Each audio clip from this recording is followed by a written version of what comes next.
Assalamualaikum warahmatullahi wabarakatuh. Kami dari Komunitas Belajar Gerpasi Gerakan Guru Berinovasi SMA Negeri 1 Blitang 3 akan berbagi praktik baik tentang pembelajaran berdiferensiasi dengan menggunakan alur STAR.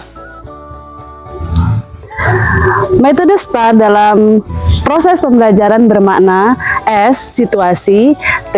Tantangan, A. Aksi nyata, R. Refleksi.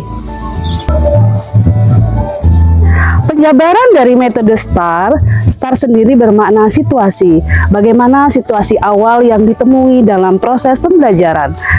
Kemudian T. Tantangan. Tantangan apa yang dihadapi dalam proses pembelajaran yang dilakukan. Kemudian A. Aksi nyata. Bagaimana langkah selanjutnya yang harus dilakukan untuk menjawab tantangan serta situasi yang terjadi tadi. Kemudian yang terakhir yang tak kalah penting, bagaimana kita merefleksikan pembelajaran yang sudah kita lakukan. Tujuan yang ingin dilakukan dalam proses STAR ini adalah meningkatkan motivasi belajar siswa dalam setiap proses pembelajaran.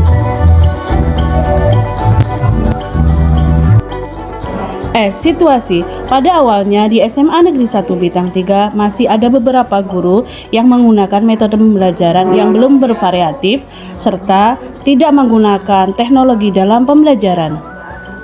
Guru kurang memfasilitasi belajar peserta didik sesuai dengan gaya, minat, kesiapan belajar, serta guru kurang memahami karakteristik peserta didik, sehingga pembelajaran masih sangat tidak diminati oleh para peserta didik. Hal itu menyebabkan kondisi di mana peserta didik banyak sekali yang memiliki motivasi belajar yang sangat rendah, tidur saat pembelajaran, kemudian tidak kondusif saat pembelajaran, serta mereka kurang termotivasi mengikuti seluruh rangkaian pembelajaran, sehingga ada siswa yang bermain HP, kemudian lebih nyaman duduk di luar kelas. Dari permasalahan di atas, sebagai seorang pendidik, kami bertanggung jawab untuk menyediakan serta memfasilitasi pembelajaran yang berpihak pada peserta didik, sehingga mereka memiliki minat dan termotivasi untuk mengikuti pembelajaran.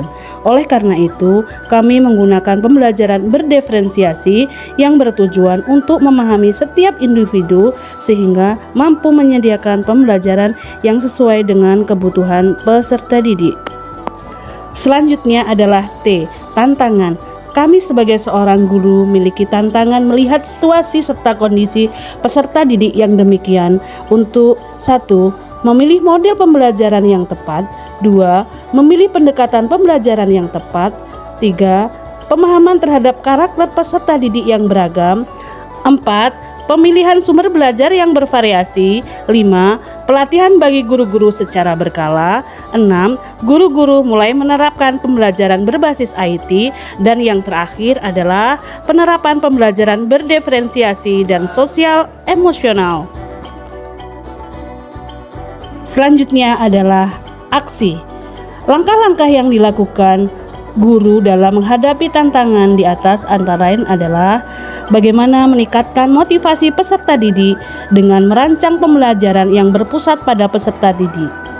Menyusun rancangan pembelajaran atau RPP berbasis collaboration. Ini bermakna bahwa kita memanfaatkan kolaborasi seluruh guru dengan memanfaatkan kombel yang ada di sekolah untuk menyusun pembelajaran yang sesuai sehingga seluruh guru memiliki kompetensi yang sama dalam menyediakan pembelajaran yang berpihak pada peserta didik. Menerapkan pembelajaran berdiferensiasi, yakni pembelajaran yang benar-benar memahami kebutuhan peserta didik, serta pembelajaran sosial emosional di mana seorang guru dituntut untuk mampu bagaimana melihat kondisi serta situasi emosi peserta didik dalam mengikuti pembelajaran dikelola sehingga dapat mengikuti pembelajaran dengan maksimal. Langkah lain yang bisa dilakukan adalah memilih model dan metode pembelajaran yang inovatif, efektif, serta efisien sesuai dengan karakter peserta didik. Pemilihan media pembelajaran yang tepat dirasa sangat penting dalam mensiasati bagaimana pembelajaran itu dapat menarik untuk peserta didik. Langkah terakhir yang dilakukan adalah refleksi. Bagaimana guru merefleksikan setiap hal dalam proses pembelajaran yang dilakukan dengan peserta didik maupun rekan sejawat sehingga ada perbaikan dalam proses pembelajaran. Assalamualaikum warahmatullahi wabarakatuh. Perkenalkan, nama saya Sonia Maulidia, saya dari kelas 11-6. Kegiatan Prakasa Perubahan yang dilaksanakan oleh Ibu Rizka Indriana membuat saya termotivasi untuk lebih giat belajar. Layanan klasikal yang diberikan sangat menyenangkan dan dalam layanan selalu memanfaatkan teknologi. Nama saya Arya Ditya, saya dari kelas 11-2. Di sini saya ingin memberikan umpan balik layanan klasikal yang diberikan oleh Ibu Rizka Indriana. Layanan yang diberikan oleh Ibu Rizka sangat menyenangkan karena menggunakan teknologi. Juga Bu Rizka selalu mengajak kelas kami untuk ice breaking yang membuat kelas kami semangat untuk pembelajaran. Demikian umpan balik dari saya ucapkan terima kasih. Assalamualaikum warahmatullahi wabarakatuh. Saya Rizka Indriana, guru SMA Negeri 1 Blitar 3. Akan merefleksikan pembelajaran yang sudah dilakukan oleh guru-guru SMA Negeri 1 Blitar 3. Dengan pembelajaran berdiferensiasi ini, pembelajaran akan lebih menyenangkan dan motivasi belajar siswa meningkat, serta guru juga lebih memahami kebutuhan murid. Terima kasih. Wassalamualaikum warahmatullahi wabarakatuh.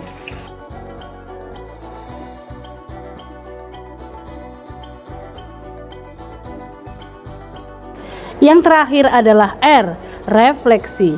Dampak dari aksi dan langkah-langkah yang telah dilakukan, yaitu hasil yang dirasakan sangat positif. Hal ini dapat dilihat dari peserta didik lebih bersemangat dalam mengikuti pembelajaran, peserta didik lebih antusias selama proses pembelajaran, guru lebih banyak berperan sebagai fasilitator atau pembimbing di dalam kelas. Kemudian, melalui model dan metode pembelajaran inovatif, peserta didik menjadi lebih aktif, bersemangat mengikuti pembelajaran di kelas karena media yang diberikan sesuai dengan gaya belajar peserta didik. Kemudian yang terakhir adalah kesempatan yang diberikan oleh guru kepada peserta didik dalam pembelajaran dapat meningkatkan kepemimpinan peserta didik itu sendiri.